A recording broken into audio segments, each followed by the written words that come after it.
Assalamualaikum warahmatullahi wabarakatuh. Balik lagi di alur cerita buku harian seorang istri untuk episode malam ini 13 Februari 2022 nya di SCTP 1 untuk semua. Di episode selanjutnya terlihat di sini si Broko Kroni juga dia jadi saksi dari keluarga Buana dan dia juga mengasihkan flash disk CCTV di mana waktu si Kelvin menyambut tas mobilnya Parman. Di sini juga flash disk disetel dan terlihat pas disetel si Kelvin juga sangat kaget melihat hal ini. Lalu di sini dia juga ngomong dalam batinnya, kok ini jadi kayak gini, kata batinnya si Kelvin. Terlihat pengacara juga pembela dia sangat kaget dan dia juga langsung ngomong kepada si Kelvin, apakah ini benar yang ada di video itu Pak Kelvin? Kenapa Pak Kelvin tidak bilang sama saya, kata pengacaranya si Kelvin. Lihat di sisi lain si Nurul Tunjung si Priska dia juga ngomong dalam batinnya, saya harus menelepon si Tony, saya harus keluar, kata si Nurul Tunjung si Priska. Lalu si Priska juga terlihat dia juga langsung keluar dari tempat itu. Dan di sisi lain di sini si Broko Kroni melihat si Priska keluar, dia juga pamitan kepada ketua hakim dia mau ke toilet. Lalu si Broko Kroni juga dia pergi dari tempat itu, dia mau ke toilet padahal dia bukan mau ke toilet tapi mau menemui si Nurul Tunjung si Priska. Lalu di luar terlihat si Priska juga langsung dia juga menelepon si Tony, tapi yang mengangkat di sini adalah anak buahnya si Tony. Lalu anak buahnya si Tony juga dia menceritakan semuanya kepada si Nurul Tunjung si Priska. Si Priska juga di sini sangat kaget dan marah kepada anak buahnya si Tony. Dia juga langsung menutup telepon dan dia juga akan masuk lagi ke dalam persidangan. Tiba-tiba pas mau masuk di belakang sudah ada si Broko Kroni.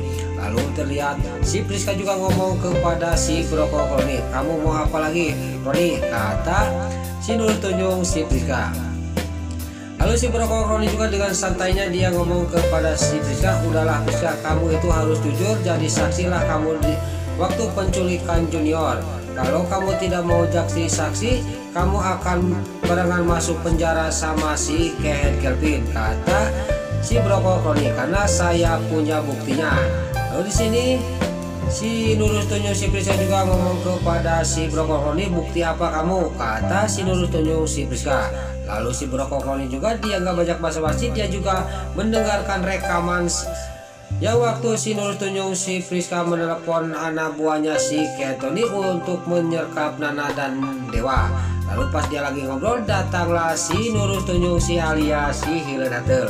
Ini kebenaran, saya sudah mendengar semuanya dan kamu harus jadi saksi waktu penculikan Junior. Kalau kamu tidak mau jadi saksi, saya punya buktinya adalah video amatir. Saya semalaman mencari-cari video amatir ini di mana si Kelvin menyulik Junior, sambil si alias Hatel juga melihatkan video itu kepada si Nurul Tunjung si Priska.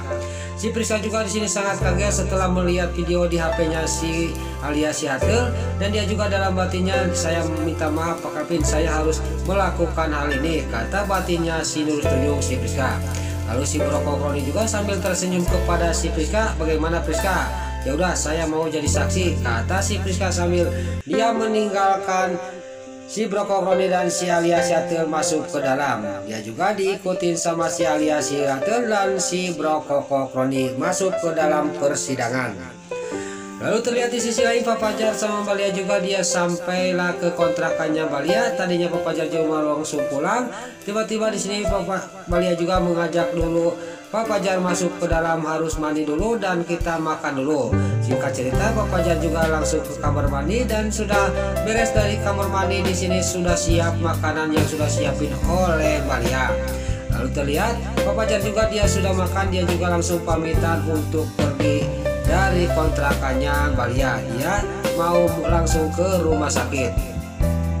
Lalu dalam persidangan di sini juga si Kelvin sama pengacaranya juga dia sangat kaget pas si Nurul Tunjung si Priska masuk di barengan sama si alias si Hilenatel dan si Broko Kroni. Apa-apaan ini, kata si Kelvin dalam batinnya, kok si Priska bareng sama si alias si Hilenatel. Lalu terlihat ketua hakim juga dia ngomong kepada si Broko Kroni, apalagi bukti-bukti yang mau diceritakan, apa masih ada, kata ketua hakim kepada si Brokokoroni.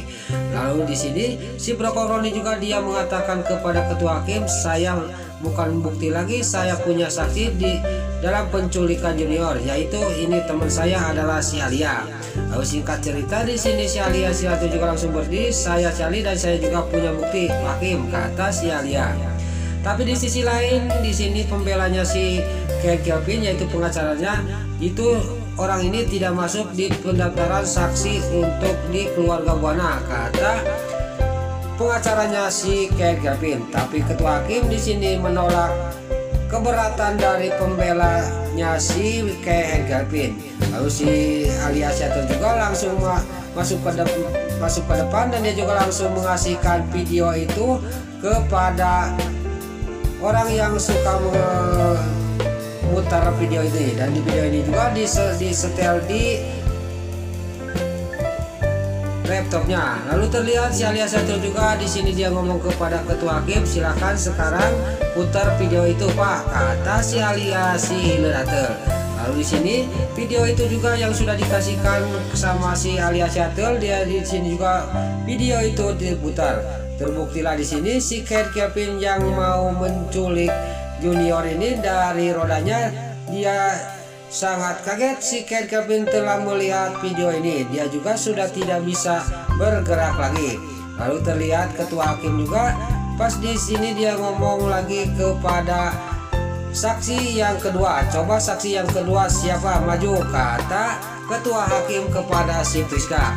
Lalu si Priska juga dia maju ke depan dan dia juga langsung ngomong kepada ketua hakim, dan dia juga sangat jujur ngomong kepada ketua hakim karena dia diancam oleh si Alia Seaton sama si Brokokoroni.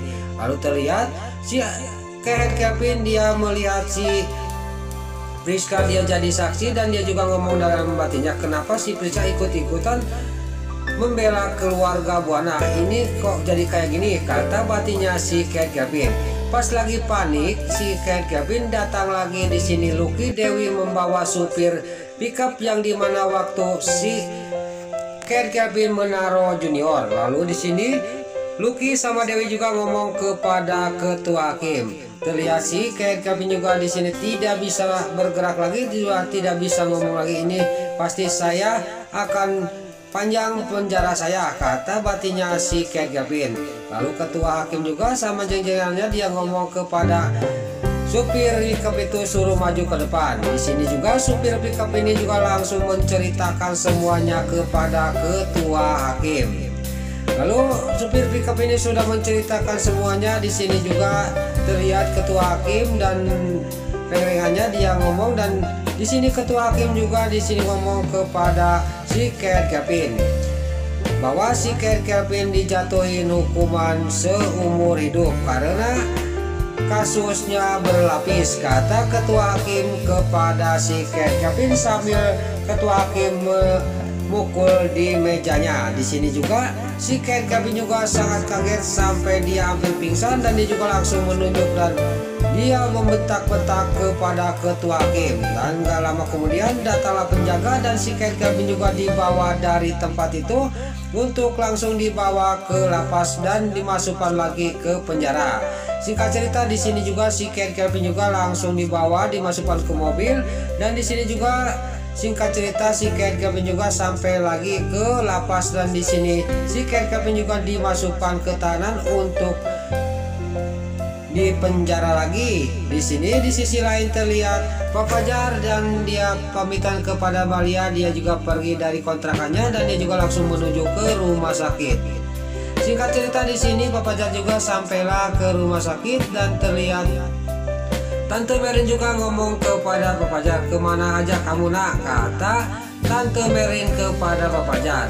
Lalu Pak Fajar juga dia ngomong kepada Tante Merin, kenapa mama kok bisa jadi kayak gini, apa yang terjadi, kata Pak Fajar kepada Tante Merin. Katanya mama itu dikejar oleh motor, kata supir taksi ngomong kepada saya, kata Pak Fajar kepada Tante Merin. Di sini juga Tante Merin juga dia menceritakan semuanya kepada Pak Fajar bahwa yang mengejar dia itu sampai kecelakaan adalah Dewa sama Lia. Nah itulah alur cerita buku harian seorang istri untuk episode malam ini 13 Februari 2022 hanya di SCTV 1 untuk semua. Sebelum Mimin pamit, yuk kita doakan para pemain dan kru BASI semoga diberi kesehatan. Dan jangan lupa kita doakan sinetron buku harian seorang istri supaya bisa bertengger di rating nomor 1. Amin. Dan juga sebelum Mimin pamit, bagi dulur-dulur, mama, tante-tante, bunda-bunda dimanapun Anda berada yang baru bergabung dengan channel ini, jangan lupa tekan tombol like, komennya, dan subscribe-nya. Dan jangan lupa nyalakan lonceng notifikasinya juga ya guys. Sebelum Mimin pamit, Mimin mohon maaf kalau ada salah-salah kata dan kata-kata Mimin baelo, lobati soledat, lobati tararajong, Mimin mohon maaf karena Mimin tos ngabudah. Sekarang Mimin pamit. Wassalamualaikum warahmatullahi wabarakatuh. Salam sehat selalu dimanapun Anda berada. Terima kasih.